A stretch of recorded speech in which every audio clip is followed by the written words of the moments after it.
I am thrilled to be sitting here with Grady, who's the founder of Resi. Grady and I think, go back a couple of years now. Consider you a friend, an industry friend for sure. Thank you for joining me. A lot of people are excited to learn more about Resi. Before we get into the business, tell us about you. Tell us about the human behind Resi, your journey to entrepreneurship. Oh, boy. Takes me back a long ways. It does. That goes back a few years. It goes back a number of years. So, I mean, I always knew I wanted to be an entrepreneur. Did you?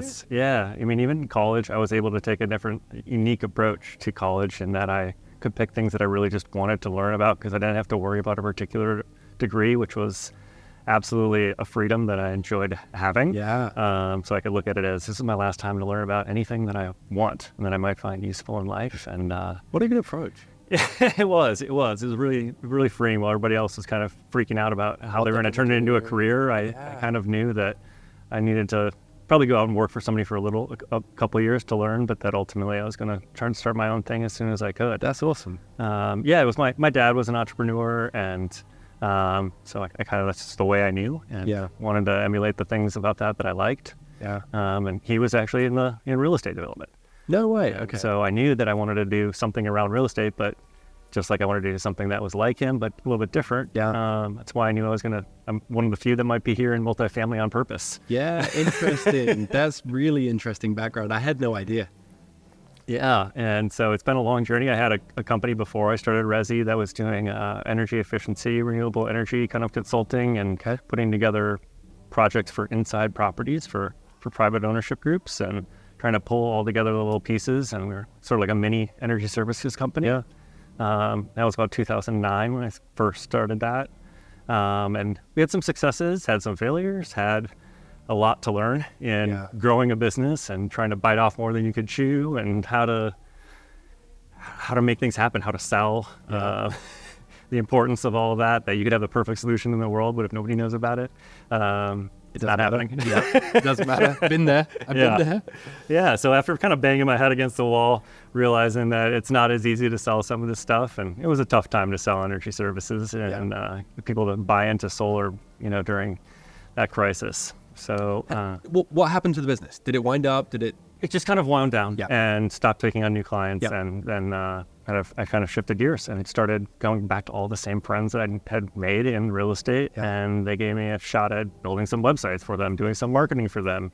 I did everything from flying drones over a property to get some good assets during a pre-lease to DJing an opening party. Nice. And everything in between. Hang on, so that's a side hustle? You DJ as well? DJed in college. I think there's a number of founders in multifamily that actually did DJ in college. I did not know that. Okay, this is good to know as well. Yeah, I think we should form a little group and have a party. I'm learning a lot more about Grady as we go here, so... Yeah, lots of side hustles. So it's always fun if you can have a side hustle be something you really enjoy doing. Yeah. So.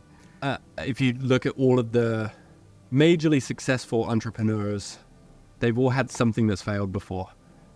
Tell us what you did differently, or the changes that you made when you went into Resi. Oh, so much. Yeah. I came out of school the first time around, and I wrote, I had a 25-page business plan, and it was perfect, and thought every single thing through, and then I had to learn real business. Yeah. Yep. So this next time around, I had no business. I had no website. In fact, we were a website company that didn't have our own website for the first 3 years. That makes it hard to sell. I was just focused on solving some problems, learning where we wanted to be, and using word of mouth to grow. That's awesome. And so I focused on prioritizing the things that were going to actually allow me to turn it into something real. Yeah. And there was a lot to learn along the way. Tell us about Resi today. What is the problem statement that you solve? Tell us about your unique value proposition and what really differentiates Resi in the space that you play in. Certainly. So we primarily focus around websites, digital marketing, PPC, SEO. It's about driving leads to properties.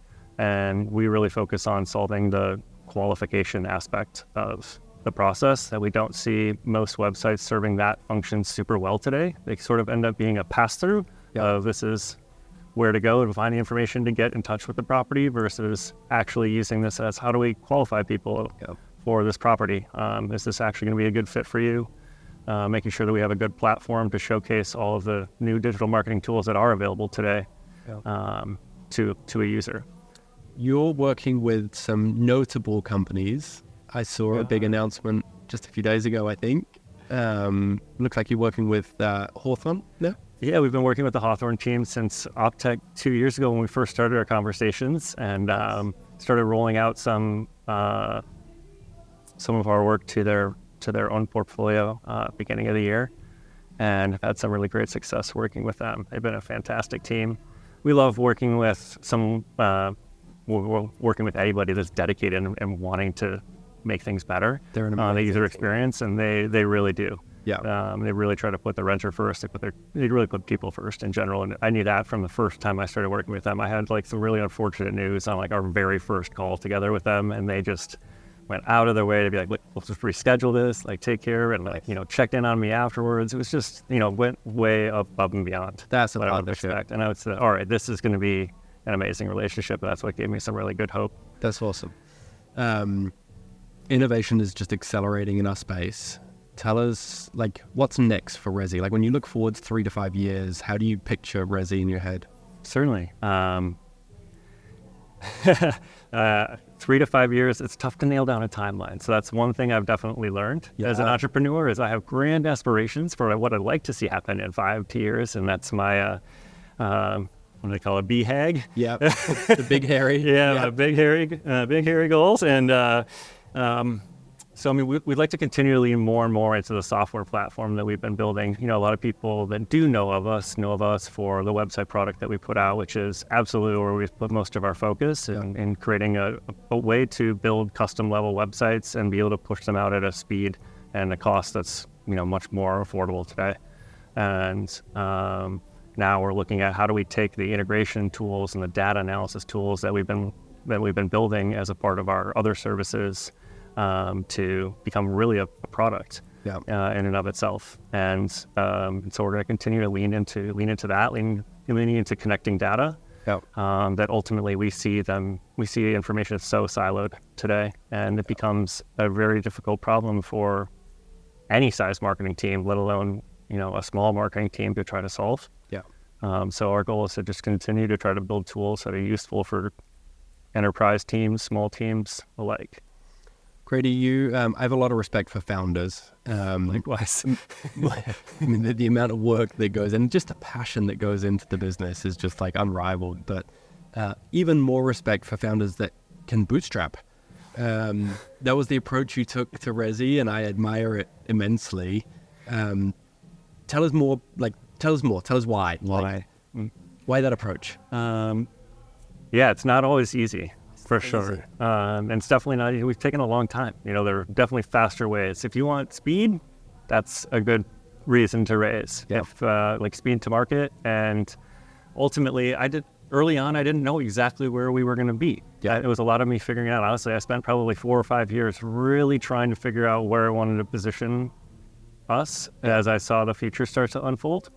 And I certainly wasn't in a position to be able to raise with that mindset. And if I had been, I think things wouldn't have been as organically grown and wouldn't have been solving the problems in the way that we are today.